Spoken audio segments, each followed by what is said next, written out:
Welcome to another Ultralight Airplane Design video from the Ultralight Airplane Workshop. I'm Leon. And in this video, I'm finally going to get around to doing a test that I've been trying to get done for over a month now. We're going to do the rollover test on the mock-up of the fuselage of the UWS-4 ultralight airplane. In this video, we're going to just do the rollover itself and talk about what happens during the rollover and what I learned from it. And as a little bit of foreshadowing here, keep in mind that this mock-up was built strictly to figure out the dimensions of the cabin and the placement of various parts within the cabin, and to figure out if I could crawl out of this cockpit if the airplane rolled over on its back. I did not build this mock-up with any of the structural concerns in mind. I made it out of simple cut-up pine boards and some discarded plywood. So if things break during this rollover, and I've already had one failure when I was trying to do a rollover test. So if it fails, it'll just be because I didn't give any consideration to the structural strength of the mock-up itself. Now, when I was designing the configuration of all the tubes for this cabin and for the fuselage, I was giving some thought to structural components then. But as far as sizing and attachment of this mock-up, I didn't give that any consideration. I actually, at the time I built it, wasn't really thinking about a rollover test. I was just thinking about the dimensions. So, we'll see what happens. I'm going to try a little experiment here. What I've done is I've created a video, edited a video of the rollover test. What I'm going to do is run that video, and we'll stop and start it as we go.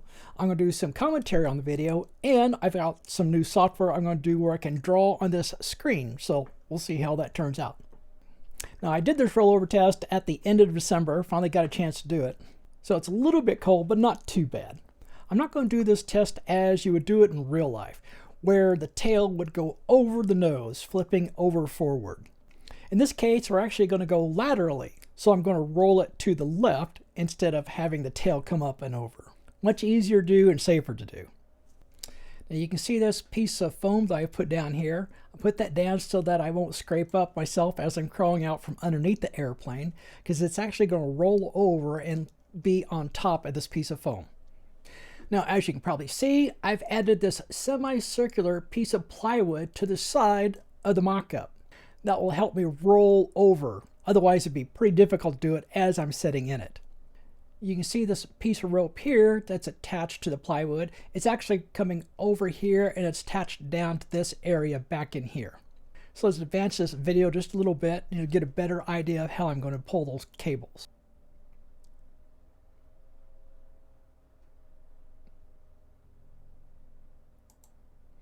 So this cable here runs down here to a pulley. So I've got a pulley down here, the cables come around it, and it comes back this way.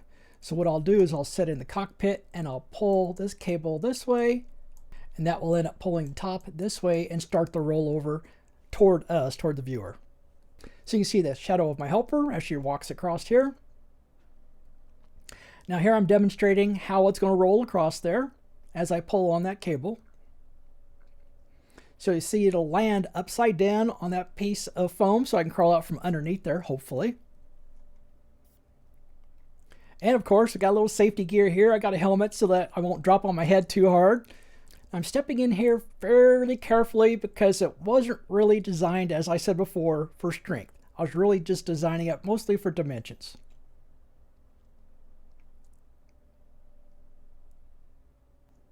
I've got a 5-point harness here that will hold me into this mock-up as I roll it over, so I'll be hanging upside down for a little while until I release the seatbelt release. And as I said before in a previous video, I don't really like this harness. Number one, it's really, really heavy. And I don't like how hard it is to latch in the straps. So I'll be looking for another harness here in the future.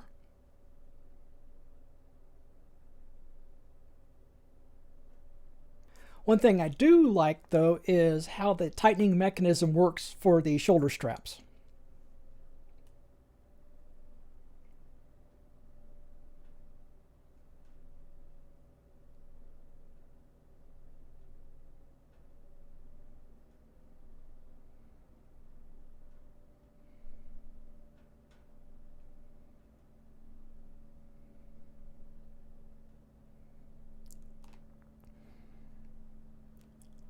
Now here we're just about to start the test. I'm getting ready to pull this line to start rolling it over.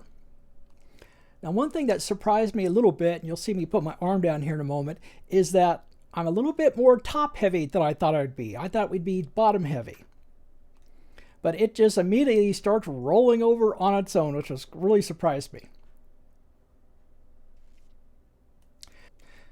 So to keep it from rolling over too fast, I put my arm down to keep it from just going over its own and possibly going past the top and rolling me over on the other side, which would not have been good.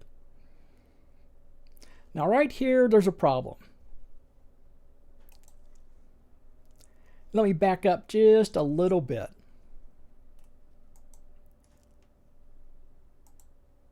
So right here, you can start to see an issue. So right here, we're starting to put sideways pressure on this instrument panel bow that I put in here.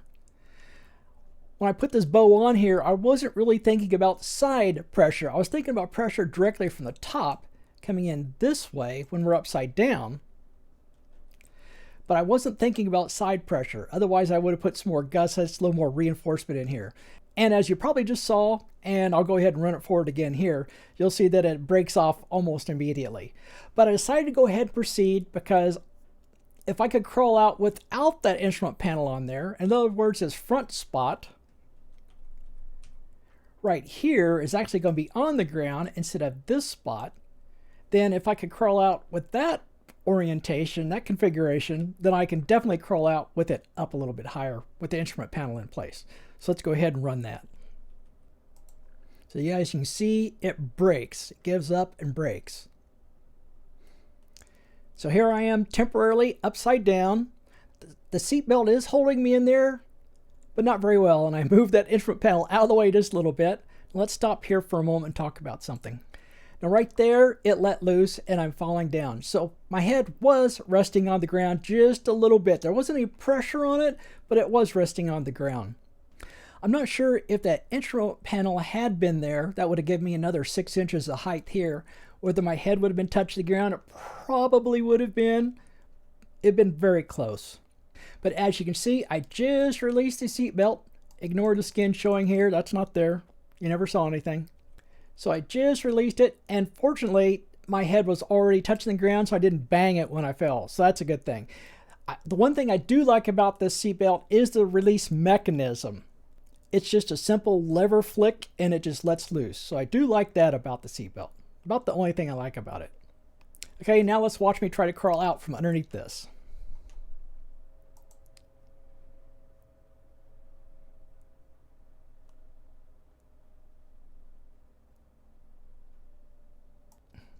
One thing I want you to keep in mind, we don't have a control stick in here to get in the way. Now I probably could still have crawled out of here with the control stick. It's hard to say. That control stick would have been about attached right here and come down about to here. If I had tried to roll over onto my back, that would have been much more difficult with the control stick there. But I didn't try to do that. I just crawled out on my belly.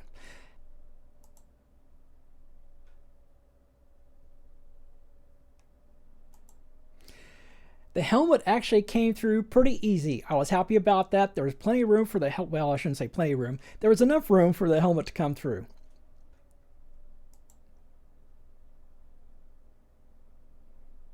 Now, one thing that made it a little difficult, not much, but a little bit, is the seat back. I just had that hot glued in there, and it came loose during the rollover. So you can see it poking me here in the back. That wasn't really an issue. At the time, I couldn't feel it on my back. I did feel it on the helmet as I was first crawling out. Now, as you can see, this mock-up is moving around fairly easy. It is really light. I can easily carry it around. So in this particular case, I could have kicked it off if I'd gotten into trouble. But as you can see, I slipped out of there without too much trouble. So here I'm going to show the difference in height, whether the instrument panel had been there or not. So you can see here with this extra height where the instrument panel would be, it'd be much easier to crawl out with that space. It'd be bigger. So initially I was thinking I would not be able to crawl out from underneath this. I thought the opening was too small. But after this test, I'm really pretty happy with it. But back in November when I had been eyeballing this, I was concerned it was too small. And if I'm injured, it could be pretty difficult to get out. So it'd be better to have a larger opening if I could. So I made some changes. I did a reconfiguration of the mock-up in OpenVSP. I'll do a quick draw on this video screen to show you kind of an idea of what I did as for a change, and then we'll look real quickly at OpenVSP. So I kept this point about the same, but what I want to do is have a little more room at the back. So I actually moved this point up this direction a little bit. So this longeron here has actually been moved up more like this. It's about 4 inches that I changed that, and actually comes back here straight. Now that means back here at the engine mount area, it's not quite as high as it used to be, but it also means that this height here is not as big as it used to be, and I don't really like that.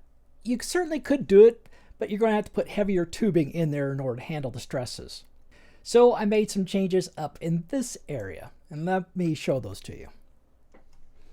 Now, just as a refresher, here's what a left side view of the UWS-4 looks like.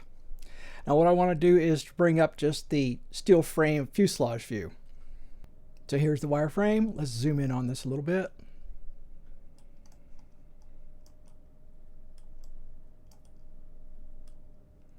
So this is the new design. Now it looks a lot like the old one, I'll admit. Let me draw some lines where the old tubes went so you can kind of see the difference. So let's do the top longeron the way it was when we did this rollover test. So here is roughly where the old top longeron went. And then this firewall tube went up like this. So now this rollover section is a little bit taller than it was before. We got an opening here that's just a little bit bigger for me to crawl through. Another thing that's changed is down here on the lower longeron. This one here used to come up like this and go up over the wing and then back like this. Well, as you can see, I've changed it. This lower one from the front now comes straight on back, so it's contiguous. This blue one that I put in here is removable. So the wing is something like this. That's like a terrible drawing over the wing, but it's something like this.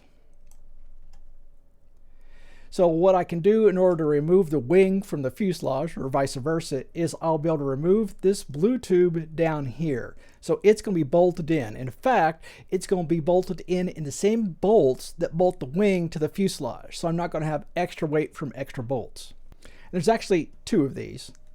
Let me rotate the screen here so you can see. So there's 2 of these. So they come back to a point back here. And you can see I didn't quite get finished. This diagonal here needs to be fixed. But that's pretty much what the new design looks like. Oh, and I left the instrument panel. Let me pop that back in real quick.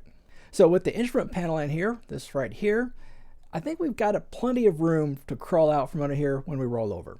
So I'm pretty happy with this design, at least as far as crawling out and the rollover goes. Well guys, that's it for the rollover test. I turned out to be pretty happy with the results. I thought it was going to be almost impossible to crawl out from that opening that I had there, especially with the instrument panel collapsed, but it worked out pretty good, so I'm pretty happy with it. So if I'm injured in a rollover, I could probably still get out even with that control stick in there. I think I'll be able to crawl and turn at the same time if I need to, and crawl out on my back if that becomes necessary. So I'm pretty happy with that. I do want to get a new seat belt. I'm not happy with the one I have. I want one that's lighter. I want one that latches better.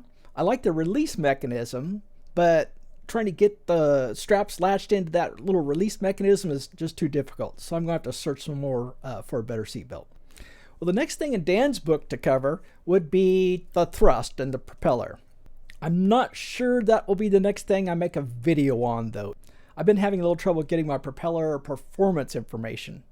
If I do not do the propeller, the propulsion on the next video, then I will start working on structural sizing. I'm really excited to do that. Once we start getting into the details of the structural sizing, we'll actually start building some parts, some experimental parts, doing some testing, and that'll be a lot of fun. Well guys, until next time.